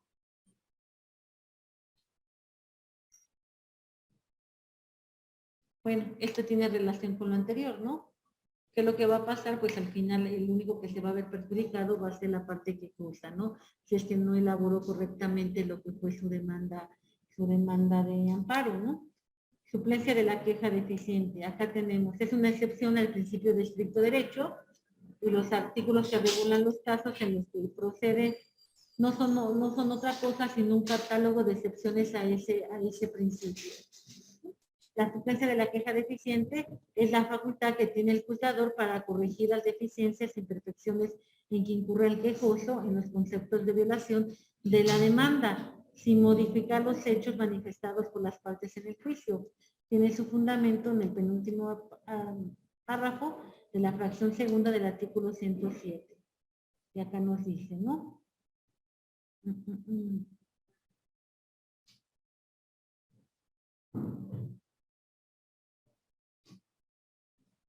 Acá nos dice cuándo se puede, artículo 107, cuándo se va a poder suplir lo que son la suplencia de la queja deficiente, ¿no? Acá nos dice, cuando se reclamen actos que tengan o puedan tener como consecuencia privar de la propiedad o de la posesión de sus tierras, ¿no? A los ejidos o a los núcleos de población. En los juicios en el que se refiere en el párrafo anterior no procederán en perjuicio de los núcleos ejidales o comunales o de los ejidatarios o comuneros el sobrecimiento por inactividad procesal ni la caducidad en la instancia, pero uno y otro sí podrán decretarse en su beneficio. ¿Ya vieron? Ok.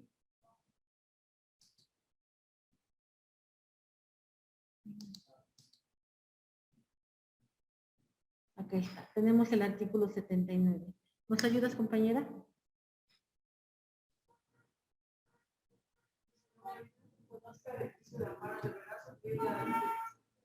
Conceptos de violación o agravios en los casos siguientes. Uno, en cualquier materia, cuando el acto reclamado se cumple en normas generales que han sido consideradas inconstitucionales por la jurisprudencia. La jurisprudencia de los plenos del circuito solo obligará a suplir la deficiencia de los conceptos de violación o agravios a los juzgados y tribunales del circuito correspondiente. Segundo, en favor a los menores o incapaces en aquellos casos en que se afecta el orden y desarrollo de la familia. Tercero, en materia penal, inciso A, en favor del inculpado sentenciado y inciso B, en favor del ofendido o víctima en los casos en que tenga el carácter religioso o adherente. 4. En materia agraria, inciso A, en los casos en que se refiere la fracción cuarta del artículo 17 de esta ley. Y inciso B, a favor de los ejidatarios y comunales en particular cuando el acto reclamado no afecta sus bienes o derechos agrarios. En estos casos deberá suplirse la deficiencia de la técnica y de las disposiciones, comparecencia y alegatos, así como los recursos de los mismos, que los mismos interpongan con motivo de dicho.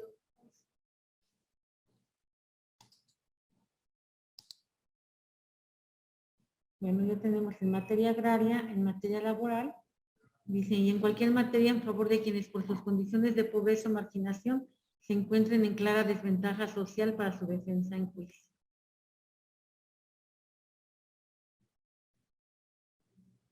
La suplencia del error consiste en la facultad del juzgador de corregir los errores que advierta en la cita de preceptos invocados por el quejoso sin que pueda cambiar los hechos planteados. Bueno, acá también tenemos, ¿no? Si nos vamos igual a lo que comentábamos hace un rato, pues acá lo que importa es la manifestación de los hechos, ¿no? ¿Qué es lo que, los hechos, que en los hechos se va a manifestar qué es lo que te está afectando, ¿no? Los hechos, igual tus conceptos de violación, pues tienen que tener relación ahí. Entonces ya la autoridad tiene la obligación de analizar tus conceptos de violación y ya con ello, por lo que hace a estos errores, de que a lo mejor por lo que hace a los artículos, pues bueno, ahí sí los va a poder corregir el juzgador, toda vez que son, bueno, regresando al principio de que dame los hechos, yo te daré el derecho, pues no nos afectarían tanto, ¿no? ¿Sale?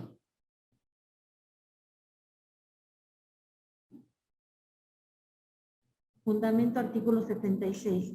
El órgano jurisdiccional deberá corregir los errores o omisiones que adviertan la cita de preceptos constitucionales y legales que se estimen violados y podrá examinar en su conjunto los conceptos de violación y los agravios, así como los demás razonamientos de las partes a fin de resolver la cuestión efectivamente planteada sin cambiar los hechos expuestos en la demanda. Dice, el error debe ser del número del artículo que se invoca o viendo el ordenamiento de que se pretende hacer valer.